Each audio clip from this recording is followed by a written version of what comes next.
নমস্কার বন্ধুরা, মায়ের হাতের রান্নার চ্যানেলে আমি একটা মাছের ডিম নিয়ে নিয়েছি। কালবোস মাছের ডিম এখানে এটা পেস্ট করে নেবো, আদা রসুন কাঁচা লঙ্কা টমেটো, এই যে অল্প মশলা দিয়ে। চলুন আমি তাহলে রেসিপিটা বানাই। এইটা ডিমটা ভেজে আগে তুলে নিই।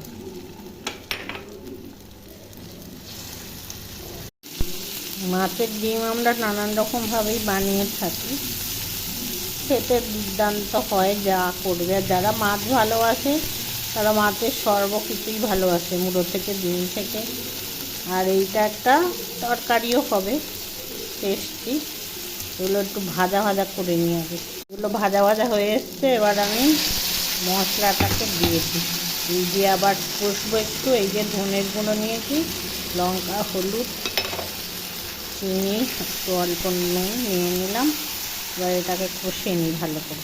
একটু আমার ভাজা মশলা দিয়ে দিলাম। এইতে গরম মশলা থেকে ধনে জিরের গুঁড়ো সব দেওয়া আছে। আমি এইটাকে একটু কষে নিয়ে তারপরে জল ঢেলে দেবো। আর এই টাটকা মাছের ডিম, কালবোস মাছের ডিম তো খুবই ভালো হয়।